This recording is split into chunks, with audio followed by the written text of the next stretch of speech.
शिव पार्वती विवाह, तप, प्रेम और शक्ति का दिव्य मिलन। नमस्कार दोस्तों, हमारे इस पावन और आध्यात्मिक कथा में आपका हार्दिक स्वागत है। आज हम लेकर आए हैं भगवान शिव और माता पार्वती के दिव्य विवाह की अद्भुत और प्रेरणादायक कथा, जो केवल एक शादी की कहानी नहीं बल्कि शक्ति और शिव के ब्रह्मांडीय मिलन का प्रतीक है। यह कथा हमें सिखाती है सच्चा प्रेम, अटूट विश्वास, कठोर तपस्या और धैर्य का महत्व। अंत तक बने रहिए क्योंकि इस कहानी में छुपा है जीवन को बदल देने वाला संदेश। आइए चलते हैं कहानी की ओर। आदिकाल की वह घड़ी थी जब सृष्टि संतुलन और असंतुलन के बीच झूल रही थी। देवताओं के लोक में शांति थी, परंतु अहंकार की सूक्ष्म छाया धीरे धीरे फैलने लगी थी। और इसी समय भगवान शिव कैलाश पर्वत पर समाधि में लीन थे। उनकी अर्धांगिनी माता सती उनके साथ दिव्य आनंद में निवास कर रही थीं, किंतु सती के पिता दक्ष प्रजापति के मन में एक टीस थी।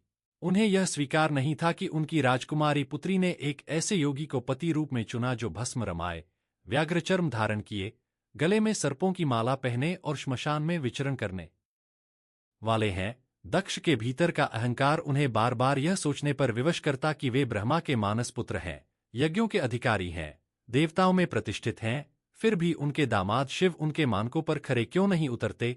इसी अहंकार से प्रेरित होकर दक्ष ने एक विशाल यज्ञ का आयोजन किया, जिसमें समस्त देवताओं, ऋषियों और राजाओं को निमंत्रण भेजा गया, परंतु जानबूझकर शिव और सती को आमंत्रित नहीं किया गया। यह केवल एक सामाजिक उपेक्षा नहीं थी बल्कि ब्रह्मांडीय मर्यादा का उल्लंघन था। जब सती को इस यज्ञ का समाचार मिला तो उनके हृदय में पिता के घर जाने की स्वाभाविक इच्छा जागी।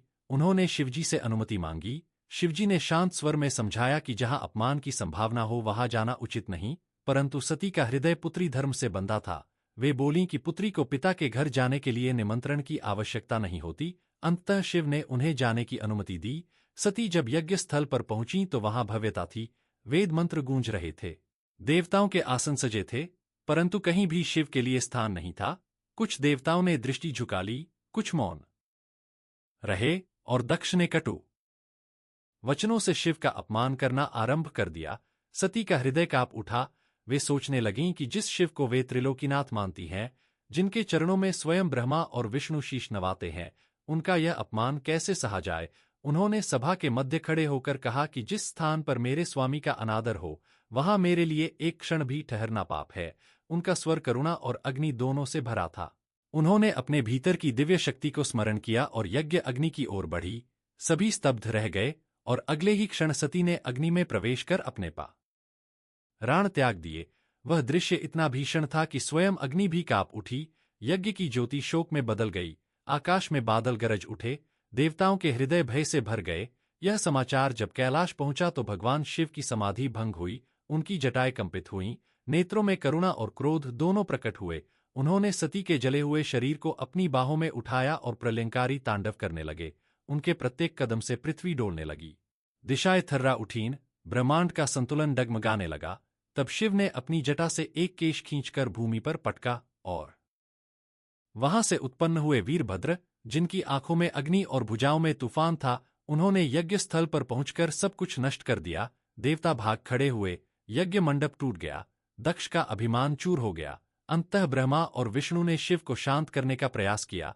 विष्णु ने सुदर्शन चक्र से सती के शरीर के खंड कर दिए ताकि शिव का शोक कम हो सके। जहां जहां वे अंग गिरे वहां शक्तिपीठों की स्थापना हुई, परंतु शिव का हृदय फिर भी विरक्त हो गया। वे संसार से दूर हिमालय की कंदराओं में चले गए और गहन तप में लीन हो गए। सृष्टि जैसे रुक सी गई। देवताओं को ज्ञात था कि जब तक शिव पुनः गृहस्थ रूप में नहीं आएंगे तब तक संतुलन स्थापित नहीं होगा, परंतु उस समय केवल शोक था, केवल विरक्ति थी, और ब्रह्मांड प्रतीक्षा कर रहा था उस दिव्य शक्ति के पुनर्जन्म की, जो पुनः शिव के जीवन में प्रकाश लाएगी। यह कथा केवल एक त्याग की नहीं बल्कि अहंकार और भक्ति के संघर्ष की है। यह हमें सिखाती है कि जहां सम्मान नहीं वहां प्रेम टिक नहीं सकता, और यह भी कि दिव्य मिलन की यात्रा अक्सर त्याग और अग्नि परीक्षा से होकर गुजरती है।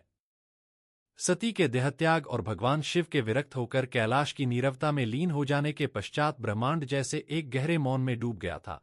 देवताओं के लोक में उत्सवों की चमक फीकी पड़ चुकी थी और पृथ्वी पर धर्म का संतुलन डगमगाने लगा था, क्योंकि शक्ति के बिना शिव शून्य है और शिव के बिना शक्ति अपूर्ण। उसी काल में हिमालय की पवित्र श्रृंखलाओं के अधिपति हिमवान और उनकी धर्मपत्नी मेना के हृदय में एक दिव्य प्रकाश का संचार हुआ। वे वर्षों से संतान की कामना कर रहे थे और कठोर व्रत उपवास तथा देव पूजन में लीन रहते थे। एक रात्रि मेना ने स्वप्न में एक तेजस्वी देवी को देखा जो मुस्कुराकर कह रही थीं कि मैं तुम्हारे आंगन में जन्म लेकर तुम्हारे कुल को धन्य करूंगी। उसी शुभ घड़ी में पर्वतराज के महल में एक कन्या का जन्म हुआ। जैसे ही बालिका ने प्रथम क्रंदन किया, हिमालय की चोटियों पर कमल खिल उठे, मंद पवन सुगंधित हो उठा और ऋषियों ने इसे शुभ संकेत माना। उस दिव्य कन्या का नाम रखा गया पार्वती, जिसका अर्थ है पर्वत की पुत्री। किंतु कोई नहीं जानता था कि यह बालिका स्वयं आदि शक्ति का अवतार है।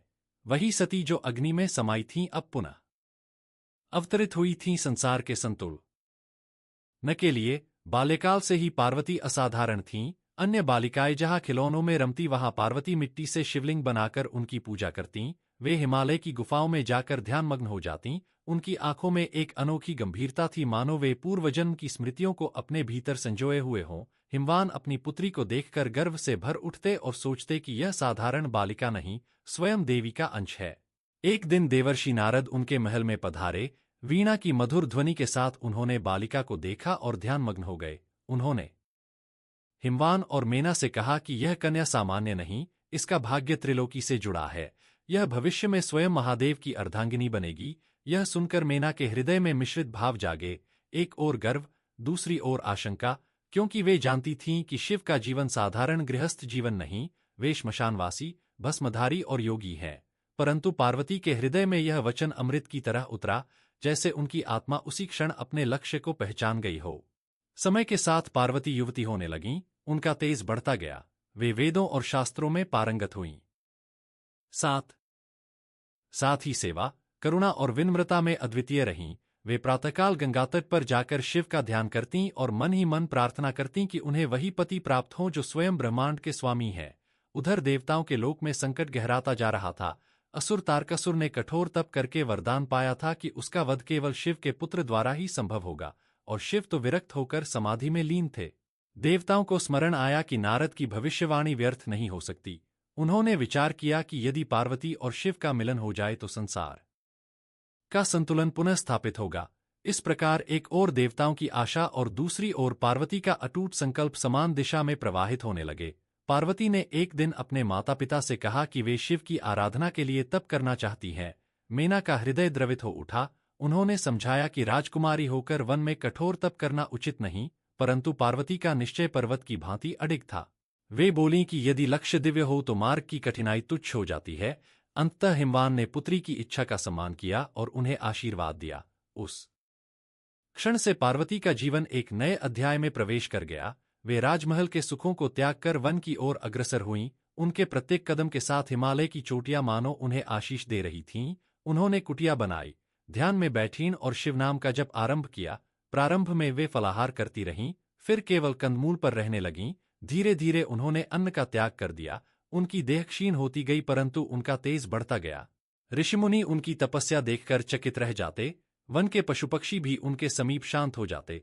ऐसा प्रतीत होता मानो स्वयं प्रकृति उनकी साधना में सहभागी हो गई हो। उनके हृदय में न कोई संदेह था, न कोई भय, केवल एक अटल विश्वास कि शिव ही उनके स्वामी हैं और वही उनके जीवन का लक्ष्य है। इस प्रकार पार्वती का जन्म केवल एक राजकुमारी के रूप में नहीं, बल्कि ब्रह्मांडीय संतुलन की पुनर्स्थापना के लिए हुआ था। उनकी प्रत्येक श्वास, प्रत्येक ध्यान, प्रत्येक त्याग उसी दिव्य मिलन की तैयारी था जो आगे चलकर शक्ति और शिव को पुनः एक करेगा। और इस प्रकार भाग्य, भक्ति और ब्रह्मांडीय योजना एक सूत्र में बंधकर उस महान कथा की ओर बढ़ने लगे, जिसका अगला चरण पार्वती की कठोरतम तपस्या और शिव की परीक्षा के रूप में प्रकट होगा। हिमालय की नीरव श्वेत चोटियों के मध्य, जहां केवल वायु की मंद ध्वनि और गंगाजल की कलकल सुनाई देती थी, वहीं पर्वतराज की पुत्री पार्वती ने अपने जीवन का सबसे कठोर संकल्प धारण किया। वे जानती थीं कि भगवान शिव को प्राप्त करना साधारण तप से संभव नहीं, क्योंकि वे स्वयं योगेश्वर, विरक्त, समाधिस्थ और संसार से परे हैं। अतः पार्वती ने राजसी सुखों, आभूषणों और रेशमी वस्त्रों का त्याग कर वृक्षों की छाया को अपना आश्रय बनाया और एक चट्टान पर आसन लगाकर शिवनाम का जप आरंभ किया। प्रारंभ में वे केवल फलाहार करती रहीं, फिर उन्होंने कंदमूल भी त्याग दिए। कुछ ही समय में उन्होंने केवल पत्तों पर जीवनयापन करना स्वीकार किया। इसी कारण वे अपर्णा कहलाईं, क्योंकि उन्होंने पत्तों का भी त्याग कर दिया था। उनकी देह क्षीण होती गई, किंतु उनका तेज सूर्य के समान प्रखर होता गया। ऋषिमुनि उनके संकल्प को देखकर विस्मित होते, वन के पशु उनके समीप बैठ जाते और हिंस्र जीव भी शांत हो जाते, मानो प्रकृति स्वयं उनकी तपस्या की साक्षी बन गई हो। उधर देवलोक में संकट गहराता जा रहा था। असुर तारकासुर अपने वरदान के बल पर देवताओं को पराजित कर रहा था और उसे यह वर मिला था कि उसका वध केवल शिव के पुत्र द्वारा ही संभव है, परंतु शिव तो सती के वियोग में समाधिस्थ थे। देवताओं ने विचार किया कि यदि शिव का मन पुनः संसार की ओर आकर्षित किया जाए तो ही समाधान संभव है। तब इंद्र और अन्य देवताओं ने प्रेम के देवता कामदेव को निवेदन किया कि वे किसी प्रकार शिव की समाधि भंग करें। कामदेव अपनी पत्नी रति के साथ कैलाश की ओर प्रस्थान हुए। उनके हाथ में पुष्पबाण था। वसंत ऋतु को साथ लेकर वे उस स्थान पर पहुंचे जहां शिव गहन ध्यान में लीन थे। चारों ओर शीतलता और मौन था। कामदेव ने वसंत की सुगंध फैलाई, पुष्पों की वर्षा होने लगी, मधुर पवन बहने लगा, कोयल का स्वर गूंज उठा और उसी क्षण कामदेव ने अपना पुष्पबाण चलाया जो सीधे शिव के हृदय की ओर बढ़ा। किंतु शिव योगेश्वर हैं, उनकी समाधि भंग होते ही उन्होंने क्रोध से तीसरा नेत्र खोला और उस अग्नि से कामदेव भस्म हो गए। दिशाएं कांप उठीं, देवता भयभीत हो गए। रति विलाप करने लगी और प्रकृति पुनः शांत हो गई, परंतु इस घटना का पार्वती की तपस्या पर कोई प्रभाव नहीं पड़ा। वे अडिग रहीं। उन्होंने अपने भीतर की करुणा से रति को सांत्वना दी और मन ही मन शिव से प्रार्थना की कि वे कामदेव को पुनर्जीवन दें। उनकी करुणा और त्याग से देवता भी भाव विभोर हो उठे। अब पार्वती की तपस्या और भी कठोर हो गई। वे तपते सूर्य के नीचे खड़ी होकर ध्यान करतीं, वर्षा में भीगती, शीत में स्थिर बैठी रहतीं, उनकी आंखें बंद रहतीं और होठों पर केवल ओम नमः शिवाय का जप चलता रहता। वर्षों बीत गए। उनकी साधना से तीनों लोग प्रभावित होने लगे। स्वयं ब्रह्मा और विष्णु ने अनुभव किया कि यह तप सामान्य नहीं, यह स्वयं शक्ति का जागरण है। अंततः शिव ने अपनी समाधि से नेत्र खोले और देखा कि एक युवती अटल विश्वास के साथ उनका ध्यान कर रही है। उन्होंने सोचा कि क्या यह प्रेम है या केवल हठ, और पार्वती की परीक्षा लेने का निश्चय किया। वे एक ब्राह्मण का वेश धारण कर उनके समीप पहुंचे और शिव के विषय में कटु वचन कहने लगे कि वह योगी भस्मधारी है, श्मशान में रहता है, सर्पों को आभूषण बनाता है, ऐसा वर क्यों चाहती हो? परंतु पार्वती का हृदय पर्वत के समान अचल था। उन्होंने विनम्र किंतु दृढ़ स्वर में कहा कि मेरे लिए वही सर्वश्रेष्ठ हैं जो संसार को तुच्छ समझते हैं, जो भक्ति और ज्ञान के सागर हैं। मैं उन्हें ही पति रूप में स्वीकार करूंगी, चाहे मुझे जन्मों तक प्रतीक्षा करनी पड़े। यह सुनकर शिव का हृदय द्रवित हो उठा। उन्होंने अपना वास्तविक दिव्य स्वरूप प्रकट किया। जटाओं में गंगा, मस्तक पर चंद्र, कंठ में सर्प और नेत्रों में करुणा लिए वे प्रकट हुए। पार्वती ने नेत्र खोले और उनके सामने नतमस्तक हो गईं। उस क्षण हिमालय की वादियां हर हर महादेव के स्वर से गूंज उठीं।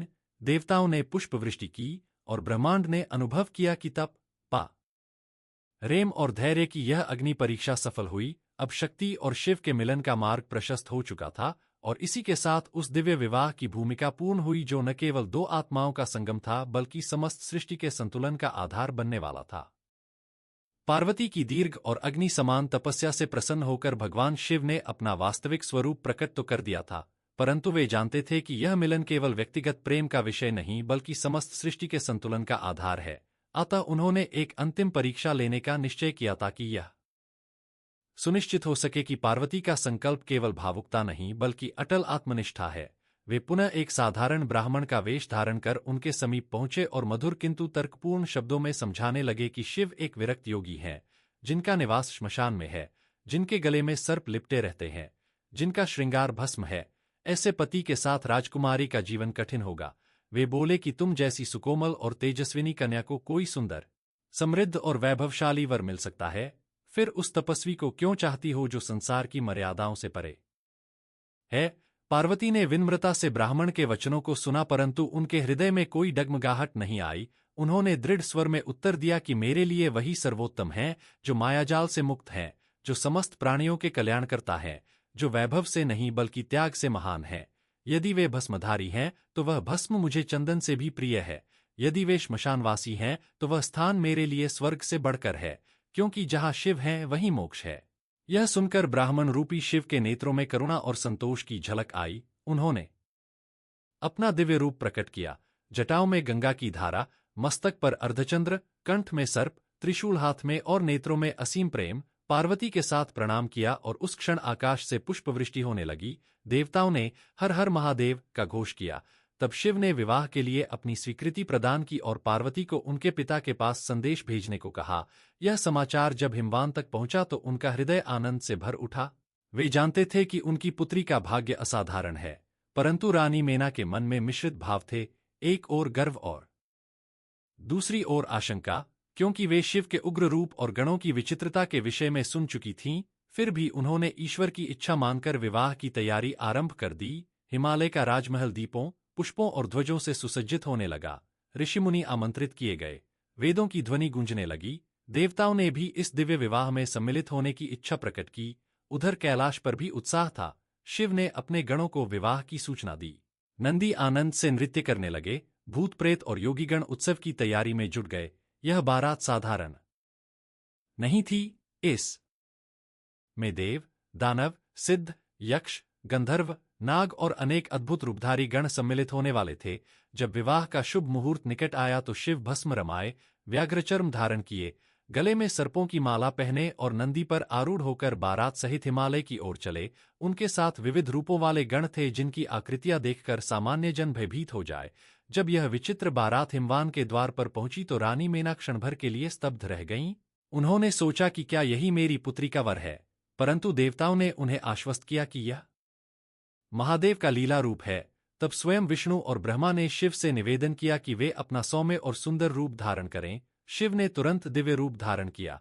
चंद्रमौली, गौरवर्ण, रत्नाभूषणों से अलंकृत, करुणामय नेत्रों वाले उस रूप को देखकर मेना का भय दूर हो गया और उनका हृदय प्रसन्नता से भर उठा। विवाह की वेदियां सज गईं, अग्नि प्रज्वलित हुई, ऋषियों ने वैदिक मंत्रों का उच्चारण आरंभ किया। पार्वती वधू रूप में सुसज्जित होकर आईं। उनके नेत्रों में लज्जा और आनंद का अद्भुत संगम था। जब उन्होंने शिव को वरमाला पहनाई तो वह क्षण केवल एक संस्कार नहीं बल्कि ब्रह्मांडीय ऊर्जा के मिलन का प्रतीक बन गया। शिव ने भी पार्वती का हाथ थाम लिया और सप्तपदी के साथ अग्नि को साक्षी मानकर वचन लिए। यह विवाह केवल दो आत्माओं का नहीं बल्कि शक्ति और शिव के शाश्वत मिलन का उत्सव था। देवताओं ने पुष्प वृष्टि की, गंधर्वों ने गीत गाए और हिमालय की वादियां आनंद से गूंज उठीं। उस दिव्य क्षण में सृष्टि ने अनुभव किया कि संतुलन पुनः स्थापित हो चुका है और आगे चलकर इसी मिलन से वह शक्ति उत्पन्न होगी जो अधर्म का नाश कर धर्म की रक्षा करेगी। हिमालय पर वैदिक मंत्रों और देवताओं की पुष्प वृष्टि के मध्य जब भगवान शिव और माता पार्वती का दिव्य विवाह संपन्न हुआ तब वह केवल एक संस्कार नहीं बल्कि समस्त सृष्टि के संतुलन की पुनर्स्थापना का आरंभ था। विवाह के पश्चात पार्वती कैलाश पर्वत पर पहुंचीं जहां शीतल हिम, नीरवता और तप का वातावरण था, परंतु अब वहां एक नवीन मधुरता का संचार होने लगा। जो स्थान पहले केवल समाधि और वैराग्य का प्रतीक था वही अब प्रेम, करुणा और सौहार्द का केंद्र बन गया। पार्वती ने कैलाश को गृह का रूप दिया, गणों को मातृत्व स्नेह दिया, नंदी को आशीर्वाद दिया और स्वयं शिव के कठोर तपमय जीवन में मधुर संतुलन जोड़ा। यह मिलन इस सत्य का प्रतीक बना कि शिव बिना शक्ति के शून्य है और शक्ति बिना शिव के अपूर्ण। उधर देवताओं की चिंता अभी समाप्त नहीं हुई थी क्योंकि असुर तारकासुर अपने अत्याचारों से तीनों लोकों को कंपा रहा था। उसे यह वरदान प्राप्त था कि उसका वध केवल शिव के पुत्र द्वारा ही संभव है। अतः देवताओं ने इस दिव्य दंपति से आशा लगाई। समय के साथ पार्वती के तप और शिव की दिव्य ऊर्जा से एक तेजस्वी प्रकाश प्रकट हुआ जिसने आगे चलकर कुमार कार्तिकेय का रूप धारण किया, जिन्हें कार्तिकेय या स्कंद कहा गया। उनका जन्म स्वयं अग्नि और गंगा की पवित्र धाराओं से जुड़ा दिव्य रहस्य था। बाल्यकाल से ही वे अद्भुत पराक्रमी और तेजस्वी थे। देवताओं ने उन्हें युद्धकला में पारंगत किया और उचित समय आने पर उन्होंने तारकासुर का वध कर तीनों लोकों को भय से मुक्त किया। इस प्रकार शिव पार्वती के मिलन ने अधर्म के अंत और धर्म की विजय का मार्ग प्रशस्त किया। इसी दिव्य गृहस्थ जीवन में एक और अद्भुत घटना घटी जब पार्वती ने अपने उपटन के लेप से एक बालक की रचना की और उसे वार पर पहरा देने का आदेश दिया। वह बालक आगे चलकर गणेश के रूप में विख्यात हुआ। जब शिव ने अनजाने में उसका मस्तक काट दिया और फिर उसे हाथी का सिर प्रदान कर पुनर्जीवित किया तब संसार ने सीखा कि विनाश के पश्चात भी सृजन संभव है और बुद्धि तथा विघ्नहर्ता का जन्म इसी दिव्य लीला का परिणाम है। कैलाश अब केवल तप का स्थान नहीं रहा बल्कि एक आदर्श परिवार का प्रतीक बन गया जहां त्याग और प्रेम, शक्ति और शांति, क्रोध और करुणा सभी संतुलित रूप में विद्यमान थे। पार्वती ने संसार को यह संदेश दिया कि स्त्री केवल सौम्यता नहीं बल्कि अदम्य शक्ति भी है और शिव ने यह सिद्ध किया कि वैराग्य और गृहस्थ जीवन विरोधी नहीं बल्कि परस्पर पूरक हो सकते हैं। जब जब संसार में असंतुलन उत्पन्न होता है तब तब यह दिव्य युगल किसी न किसी रूप में प्रकट होकर धर्म की रक्षा करता है।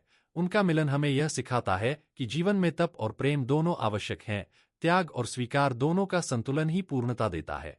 कैलाश की हिमाच्छादित चोटियों पर आज भी यह कथा, सच्चा प्रेम केवल भावना नहीं बल्कि तप, धैर्य, विश्वास और ब्रह्मांडीय योजना का दिव्य संगम है। शिव और पार्वती की पौराणिक विवाह कथा हमें सिखाती है कि सच्चा प्रेम, धैर्य और अटूट विश्वास जीवन की सबसे बड़ी शक्ति है। माता पार्वती की कठोर तपस्या यह बताती है कि लक्ष्य पाने के लिए समर्पण जरूरी है। यह कथा यह भी दर्शाती है कि अहंकार का अंत निश्चित है, जबकि भक्ति और श्रद्धा से ईश्वर भी प्रसन्न होते हैं। शिव शक्ति का मिलन जीवन में संतुलन, शक्ति और आध्यात्मिक जागरण का प्रतीक है। यह कहानी हमें संघर्ष में धैर्य, रिश्तों में निष्ठा और जीवन में संतुलन बनाए रखने की प्रेरणा देती है। अगर आपको ऐसी ही धार्मिक और प्रेरणादायक कथाएं पसंद हैं तो वीडियो को लाइक, शेयर और चैनल को सब्सक्राइब जरूर करें। महाशिवरात्रि की हार्दिक शुभकामनाएं। हर हर महादेव।